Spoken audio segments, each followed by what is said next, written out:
So Avengers Endgame is coming out soon, but before that happens, I want to talk about Infinity War, specifically Doctor Strange, and more specifically than that, how Doctor Strange's ability can be helpful in explaining prayer. You know, the reason why everyone talks about Marvel stuff? To talk about prayer stuff. Honestly, I just wanted to talk about the Avengers, but they said I have to tie it into Christianity because that is the theme of the channel. So let's start with Alex O'Connor. Hey everybody, it's your friendly neighborhood atheist here. Now Alex is an atheist, but that's really not important in this video because there are also Christians who have trouble understanding what Alex is about to talk about here. If you're a Christian, like I was for many years of my childhood, then I have no doubt that prayer is a very important part of your life. And today, I'm going to tell you why it's probably pointless. Now again, Alex is an atheist, but that really has nothing to do with him arriving at this conclusion. Christians and people of faith in general can also end up at the conclusion that Alex is getting to if they don't consider all of the possibilities. So let's see how Alex is getting to this point of saying that prayer is probably pointless. All three of the Abrahamic gods are supposedly omniscient. This means that they are aware of everything that has happened, that will happen, and is happening right now.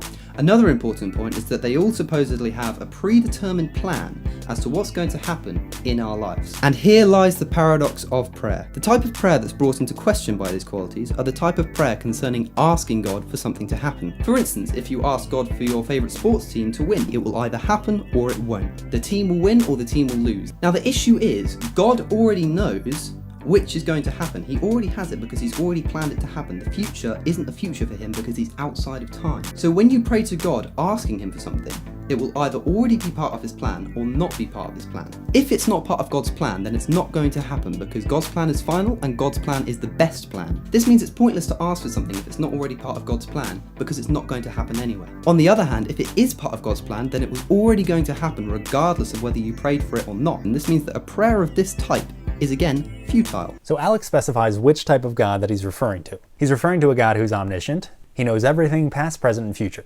This God also has a predetermined and unchangeable plan set. It's important to note that Alex also specifies that the type of prayer that he's referring to as futile is prayer that is asking God for things. So prayer that is thanking God for things, Alex is not saying that that type of prayer is futile, just prayer where you're asking for something. Now for anyone who would agree with Alex, whether you're atheist, Christian, or whatever, the problem with that line of thinking is that it doesn't factor in the possibilities of how God can see time. And that really doesn't come down to like a faith-based issue, it's more of a you're not a huge nerd issue. So I love time travel, movies, books, theories, whatever. Back to the Future, this is my favorite movie right here. I taught myself Earth Angel on the guitar just in case. Also Johnny Be Good, because once my parents are back together, it's like, let's have a party. Anyway, this is where Doctor Strange can be useful in explaining prayer. Spoiler alert, I am going to be talking about Avengers Infinity War here, so if you haven't seen it, I'm going to be giving away some important details. I'm pretty sure it's on Netflix right now, so if your options are watch this video by me or watch something that's good, I would go with that. Anyway, in Infinity War, there's a guy named Thanos. He's a bad guy. He wants to destroy half the population of the universe.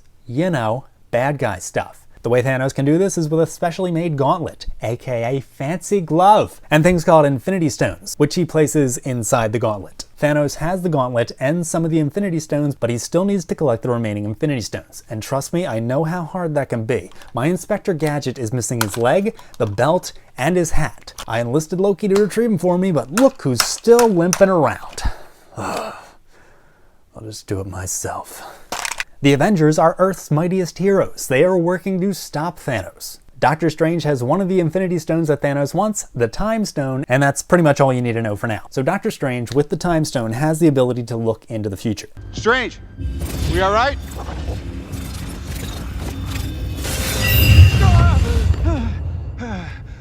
Be back, you're all right. Hey, what was that? Went forward in time to view alternate futures, to see all the possible outcomes of the coming conflict. How many did you see? 14,605,000. How many did we win?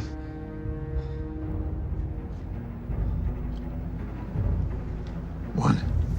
So Doctor Strange has the ability to be omniscient, at least in a way, enough for the purpose of this video. In this instance, he's only omniscient concerning the coming conflict, but theoretically, if he did this for a while longer, he could possibly get to a point where he's almost as omniscient as God. Now, I don't know if Doctor Strange would be able to know people's thoughts and feelings, so in that way he wouldn't be as omniscient as God, but again, enough for this video. Secondly, in the movie, after becoming omniscient, Doctor Strange creates a plan.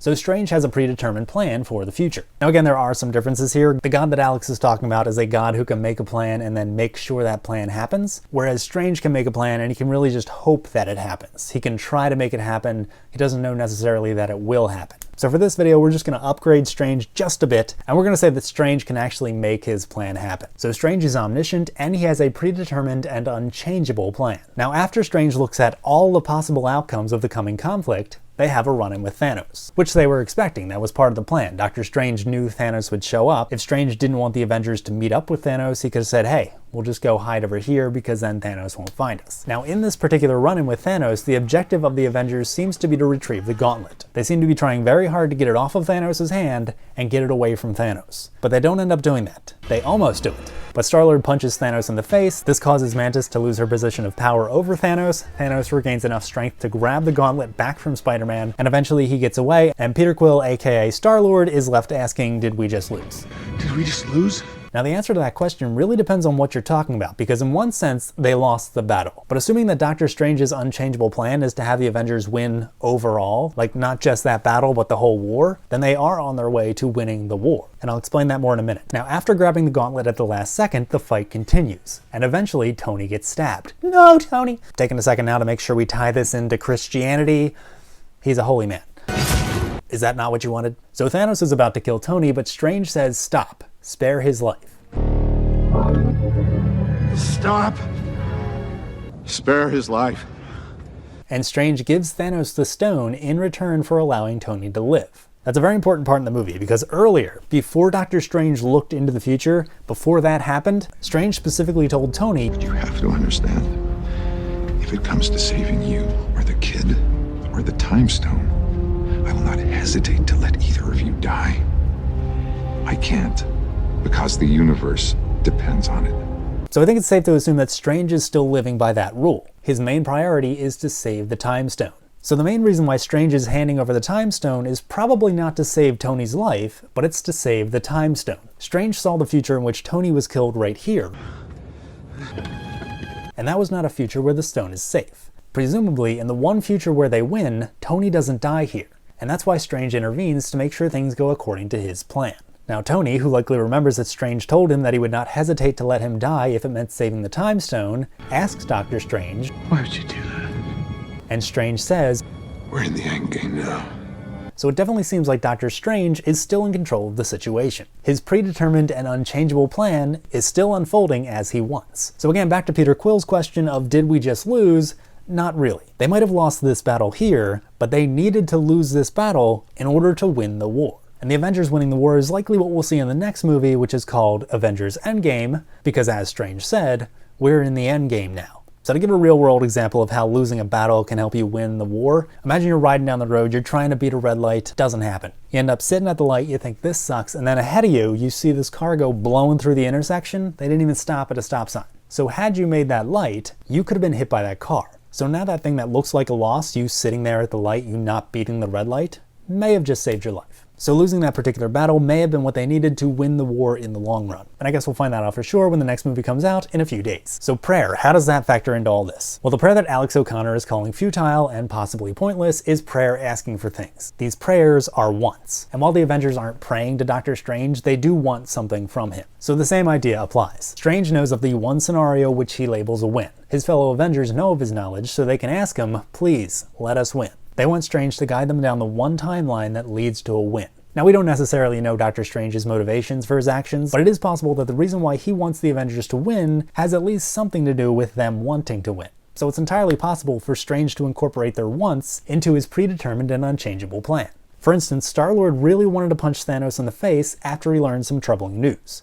Iron Man really wanted Star-Lord to not punch Thanos in the face at that moment. Okay, Quill, you gotta cool it right now. You understand? And Iron Man and Star-Lord both wanted to stop Thanos from destroying half the universe. So that is basically three prayers. Tony and Peter both pray, let us stop Thanos. Peter prays, let me punch Thanos in the face after I learn some troubling news. Right in that moment. Tony prays, don't let Peter punch Thanos in the face until after we have the gauntlet.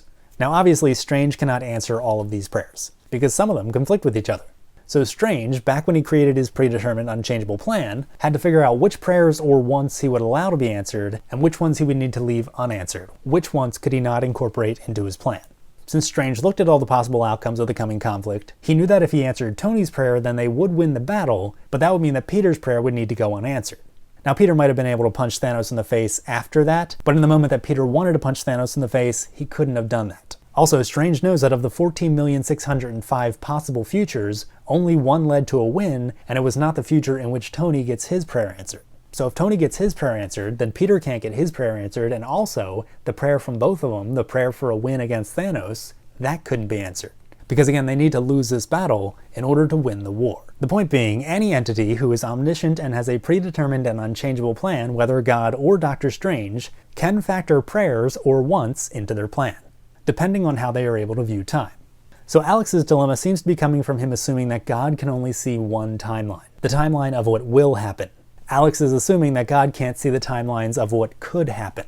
Because if God can see the timelines of what could happen, then God can actually go a step further than Doctor Strange, because God could select which possible future he actually wants to take place. God wouldn't need to just try to make something happen, he could actually make it happen if that was part of his plan. And as for why God would select this future to happen instead of this future to happen, that could be based on any number of things. Some of the reasons why God chooses one future to happen instead of the other could easily factor in the prayers of people. Now, are we saying that this is definitely how God sees time? No. It could be.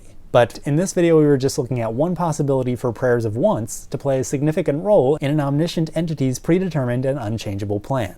We're answering the question of if God, or anyone, for instance Doctor Strange, is omniscient and has a predetermined and unchangeable plan set in place, then can prayers of wants still be useful? And the answer is yes. Now, Alex O'Connor, if you're watching, I'd be interested to hear your opinion on this. You don't have to believe in God to believe in what I'm saying here. Obviously, proving that prayer can be useful if there is a God who is omniscient and has a predetermined and unchangeable plan does not by itself prove that God exists, because if it did, then it would also prove that Doctor Strange exists, and I'm a fan, but I'm not that dedicated to Marvel that I've put my faith in it. Now, for any atheists who may be joining us for the first time, this is How to Be Christian. See, it's written up there. It doesn't say, yo, you gotta be Christian. Because we're not doing a sales pitch here. This is a teaching channel. We explain how to be Christian. I could explain to you how to be a rock climber. That doesn't mean you have to go out and be a rock climber. You can learn about something and not become that something. Anyway, if you enjoyed this video, please feel free to click that like button, subscribe to the channel, and click that notification bell. That way you can be alerted when new videos are uploaded. Now to everyone watching, this is How to Be Christian, and you have a great day. Oh no. Oh, what a crappy effect. Oh, we're in the endgame now.